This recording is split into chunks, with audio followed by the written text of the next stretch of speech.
Hello, this is Diego Mangabeira and welcome to BoringSales. Today we're going to talk and I'm going to share with you how to do the same way that I do for my cold outreach strategy. So my cold email process from start to finish. I'm going to walk through everything that I share, that I do on a daily basis.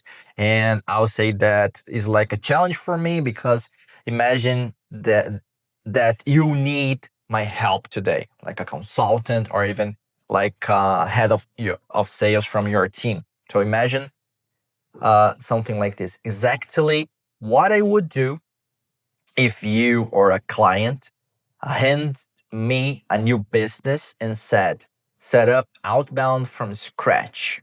And I'm going to share with you what I would do and why I would do based on our strategy, our methodology here at Board Sales. Okay.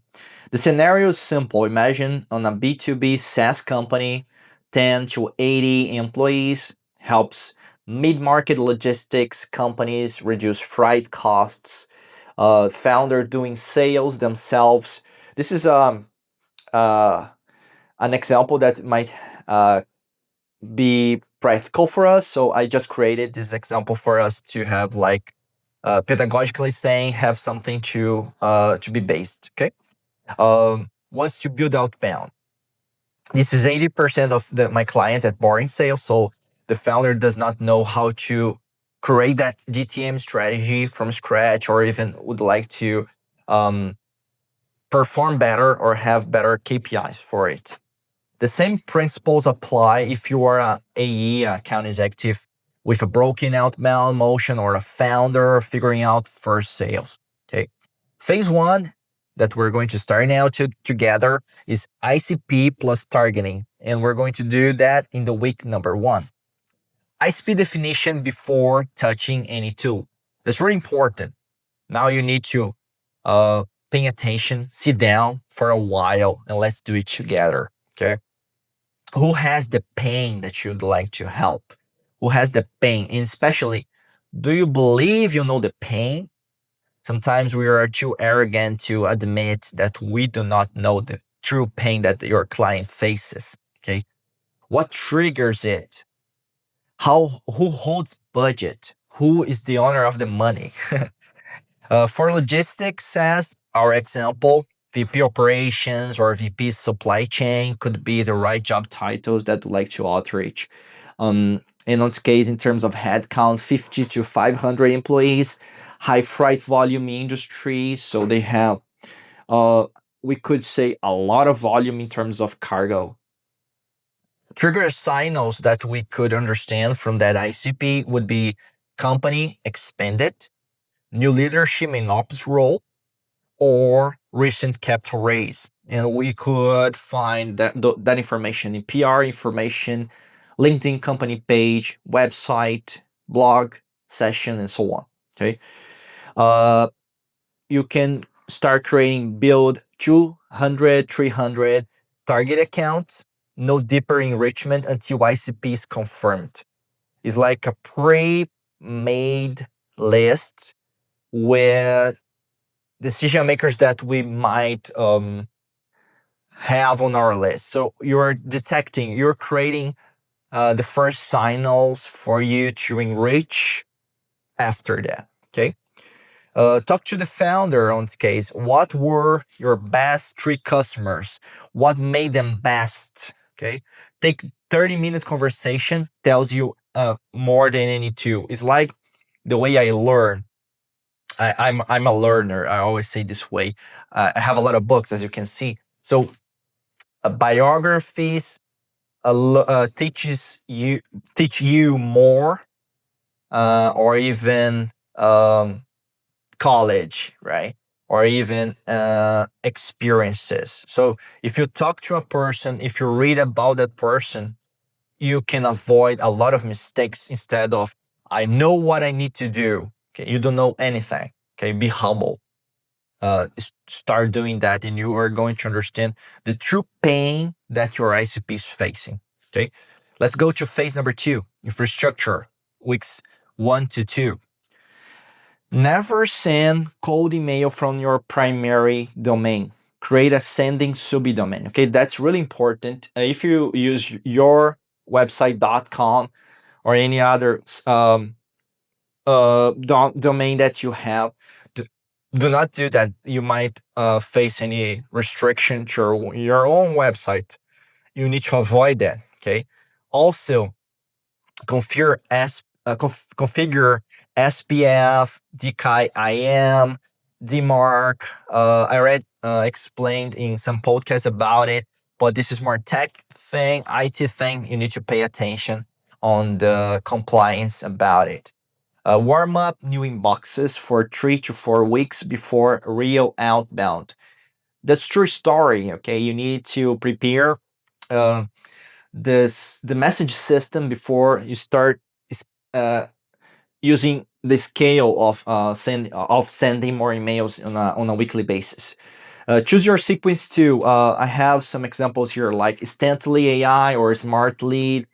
You could use Apollo IO. I don't know which programs you're using today, but there are plenty of examples in the market right now for most B2B setups. CRM setup is really important because you need to have data validation. So every prospect goes in before the first email goes out. Okay. Stages like targeted, contact, replied, meeting booked, qualified, and closed, or even verbal, um, uh, uh, lost, you could create as well, and win. Okay. You can create your own way, but you need to understand there are stages that you need to um, pick the cards as any type of CRM to have this process like a sales funnel. Okay, is a sales funnel. If you're not in the CRM, they won't get email. That's the discipline, because as soon as you have everything documented, everybody inside the company can see the same information as you have. Phase number three. Let's go to phase number three. That's copy and sequence. That occurs in the week number 2. So write tier 1 templates for ICP segment. Okay. For logistics SaaS, I would start one version for VP Ops in manufacturing, another one of VP supply chain in e-commerce, and I would create the 7-point touch on case sequence. The the touch 1 is trigger email. The 2 is value add.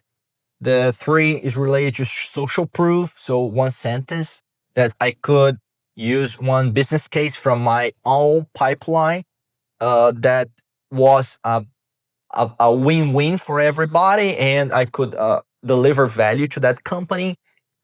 The 4th is reframe. So let's try to use another strategy or another way of communicating the same thing.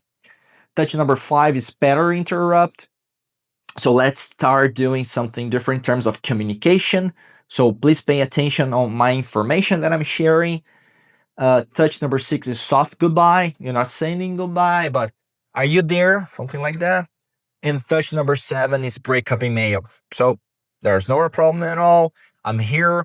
I'm not going to interrupt you anymore. Is everything okay? Can we restart again? Okay. And the review rule here is read every single email out loud the way that I'm doing. Okay. You can hear you, listen to your message and see if that makes sense. And more important, if that sounds like you, if you're using AI, for instance, try to read as you communicate. Oh, this is BS. I don't communicate this way. Okay. If it sounds corporate, rewrite it. Phase number 4, launch. Okay. Week number 3.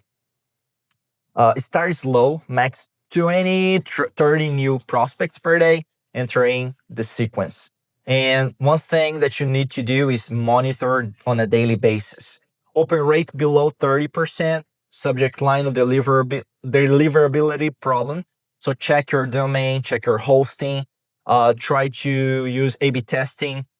Open rates are good, but no replies. So rewrite the body of the body text. Sometimes the copywriting is not so good, so try different templates or versions. replies, but no, but do not, but they're not positive. So offer targeting, not copy. Don't scale until you know what is working and what's not working. Okay. Phase number five is optimize plus scale on the month number two. Okay. By week three, enough data is going to be acquired and you know what's working and what's not working. So double down on segments and templates with the highest reply rates. You do not need to reinvent the wheel. You already created the wheel later there, right? Or earlier. So try to use the data, use your numbers, replicate that intelligence. Kill the underperformers. Don't be not boring, but nostalgic. Okay, you need to also let it go what's not working. Don't keep sending what doesn't convert. Add tier two personalization to best performing segments. Run first A/B tests, one variable and other one. Scale only if positive reply is above 2%. And also, if you have below 2% in terms of reply rates, fix, then scale back. Okay. In terms of the boring summary from this live walkthrough video here inside my cold email process, I'll say it's going to be like this. Define ISP before touching any tool. Set up infrastructure with proper authentication and warm up. Write human, short, specific email, 7 touches over 30 days. Launch at controlled volume, monitor the full metrics chain. Optimize one variable at a time before scaling. Log everything, honor opt-outs, stay compliant. Make sure that you have the unsubscribe link, okay, on every single email. Is any of this exciting? No. Okay, no problem. Does it produce a predictable pipeline? Yes, because it's a process. It's not created to be cool, right? It's boring. Yeah, that's why it works. Okay.